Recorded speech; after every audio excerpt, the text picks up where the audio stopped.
आता हा मसाला एकदम छानपैकी आपण थोडासा भाजून घेऊया।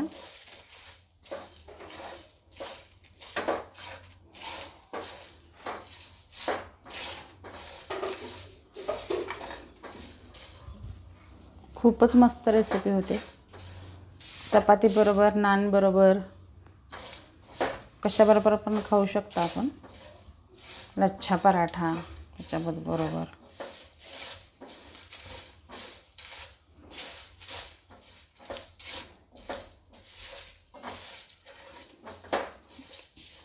आता आपला मसाला बघा भाजलेला आहे। आता मी गॅस बंद करून घेते। आता आपण त्याची ग्रेव्ही करून घेऊया।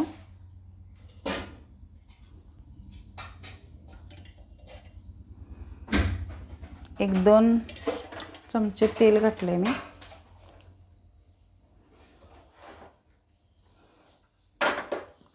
आता यात पण आपल्याला थोडंसं जिरं घालायचं आहे।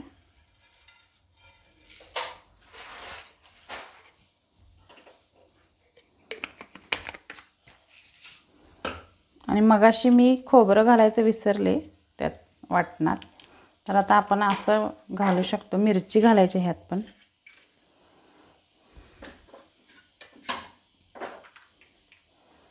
आता बघा मी साहित्य घेतलेलं आहे। एक मोठा कांदा घेतलाय, काजू घेतल्यात 8-10, टोमॅटो एक मोठा घेतलाय आणि लसणाच्या पाकळ्या 8-10 आहेत। एवढं साहित्य। आता हे पण छानपैकी ग्रेव्ही करून घेऊया आता आपण।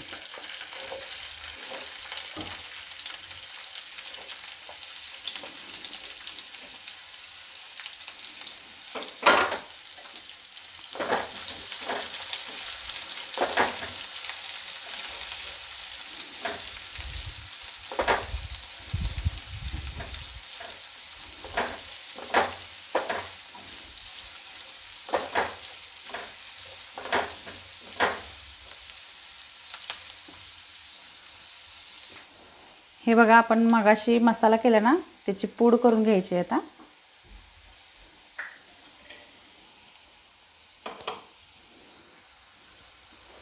आता ह्याचं पण आपल्याला वाटण करून घ्यायचं आहे। थोडंसं छानपैकी लाल होईपर्यंत परतून घ्यायचं आहे, म्हणजे आपली भाजी एकदम खमंग होते, बाहेर असे रेस्टॉरंट स्टाईल सारखी होते मस्त एकदम।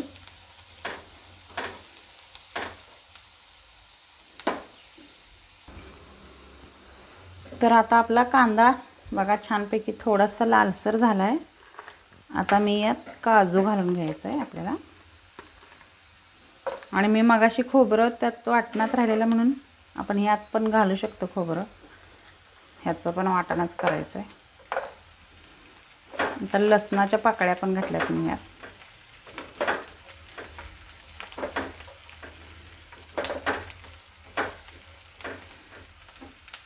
आता टोमॅटो घालून घेऊया।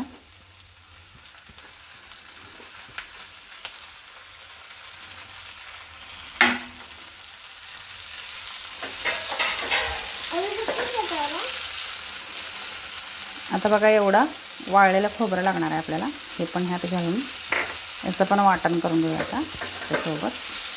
छानपैकी आपल्याला मसाला आपला भाजून घ्यायचा आहे।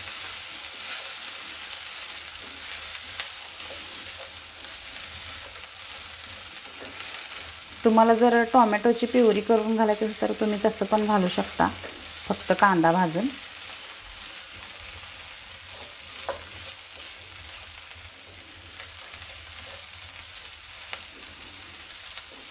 तर बघा आता आपला मसाला भाजलेला आहे चांगला।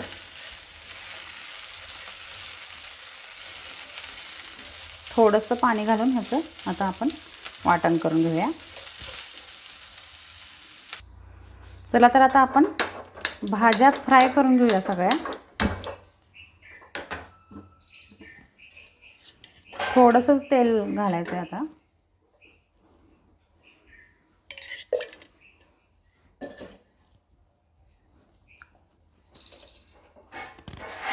आता बघा आपण फ्लावर पहिला भाजून घेऊया। याला मी हे सगळ्या भाज्या मी धुवून चिरलेल्या आहेत बारीक। खूप असं एकदम बारीक पण करायचे नाही, थोडंसं मोठं मोठंच ठेवायचं आहे. आता ढबू मिरची घालूया. तर गाजर घालूया. तुमच्याकडे बीन्सचे शेंगा असतील तर तुम्ही ते घालू शकता. बटाटा घालूया आणि वाटाणा. आता हे पण छानपैकी आपल्याला थोडंसं परतून घ्यायचं आहे.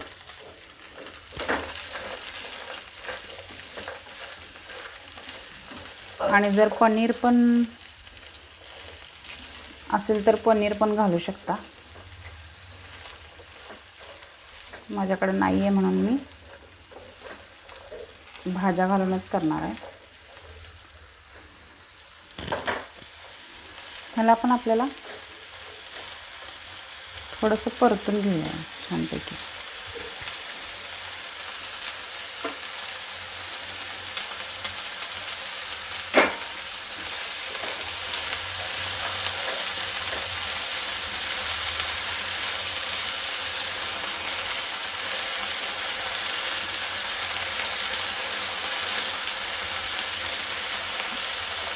असं मोठं मोठं छान लागतं म्हणून मी, आणि दिसायला पण भाज्या खूप छान दिसतात म्हणून मी रंगीबेरंगी म्हणून मी असं मोठं मोठंच हे करून घेतलं, बारीक करून. खूप असं त्याला बारीक नाही केल्यात, असं छान वाटतात रंगीबेरंगी भाज्या.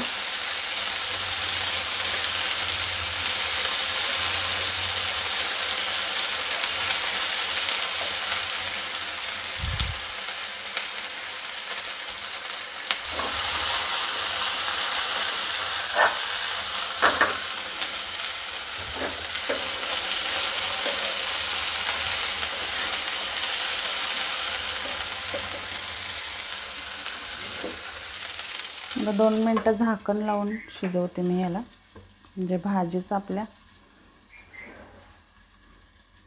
छानपैकी शिजेल आतून पण. तर बघा आता आपल्या भाज्या छानपैकी फ्राय झालेल्या आहेत थोड्या. आता मी गॅस बंद करून घेते आणि आपली ग्रेव्ही तयार करून घेऊया.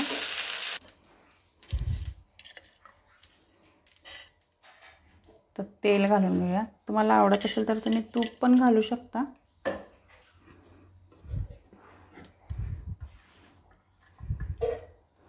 आता जे आपण वाटण केलतं ना, कांदा टोमॅटो, ते वाटण घालून घ्यायचं आहे.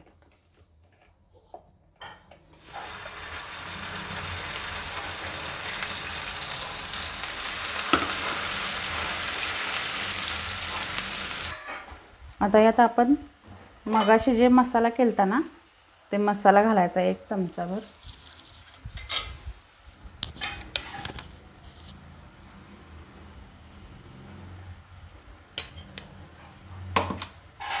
आता लाल तिखट घालायचे थोडी.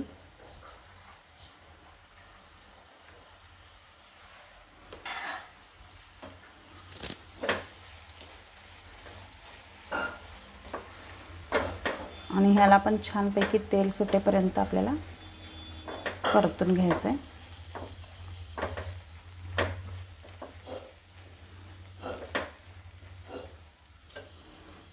आता किचन किंग मसाला घालूया.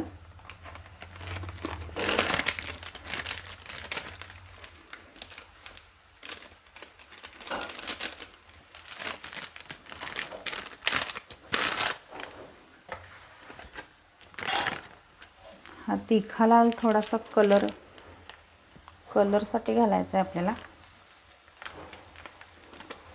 थोडंसंच घातलं आहे मी.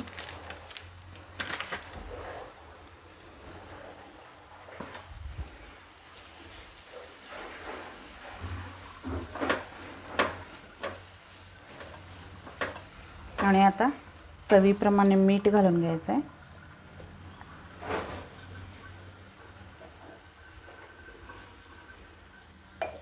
आणि आपल्याला हे बारीक गॅसवर छानपैकी ग्रेव्ही ह्याची कलर सुटेपर्यंत परतून घ्यायचे. मसाल्याची टेस्ट आतपर्यंत जाईल मग आणि टेस्टी होईल.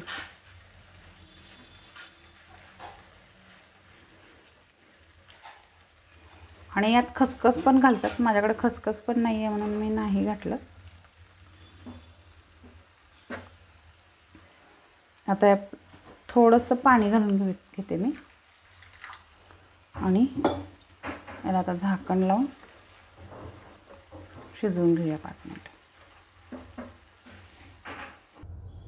आता याला झाकण लावून घेऊया आणि छानपैकी तेल सुटेपर्यंत शिजवून घेऊया आपण. तर बघा आता आपल्या किती मस्त तेल सुटलं याला छानपैकी. आता आपला हा मसाला छानपैकी रेडी झाला आहे. आता यात भाज्या घालून घ्यायचे.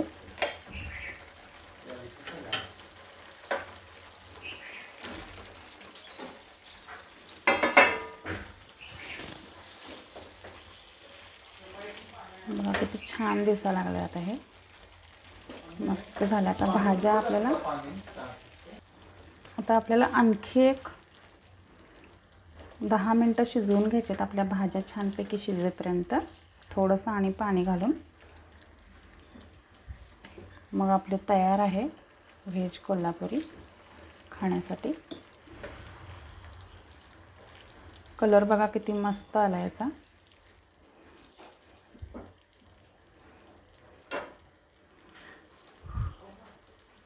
आता मी अजून 10 मिनटं झाकण लावून याला शिजवून घेते.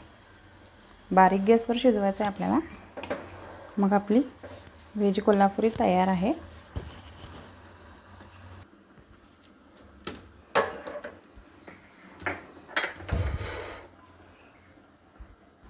तर बघा आता आपला मस्त व्हेज कोल्हापुरी तयार आहे. कसली मस्त त्याला कट आलाय. आता आपण सर्व करून घेऊया. तर आपल्या भाज्या पण छानपैकी शिजलेल्या आहेत. त्याच्या बघा कशी तरी आली याला आणि सगळ्या भाज्या आपल्या छानपैकी शिजल्यात. तर आता आपण सर्व करून घेऊया. तर मी गॅस बंद करते.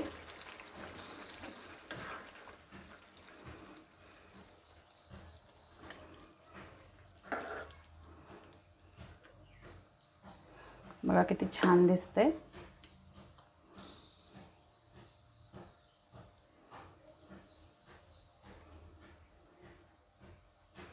तुम्ही पण नक्की ट्राय करून बघा. खूपच मस्त रेसिपी होते. आता आपण याच्यावर कोथिंबीर घालून घेऊया.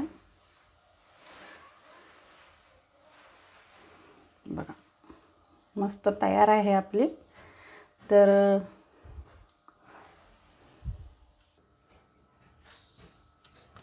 बघा आपली मस्त व्हेज कोल्हापुरी तयार आहे. नक्की करून बघा आणि माय मॉम्स किचनला लाईक करा. हे चपातीबरोबर, भाताबरोबर, नानबरोबर, कशाबरोबर पण तुम्ही खाऊ शकता. खूपच टेस्टी मस्त रेसिपी झाली आहे आणि एन्जॉय करा. आणि व्हिडिओ आवडला असल्यास लाईक करा, शेअर करा, सबस्क्राईब करा माय मॉम्स किचनला. Okay, thank you so much.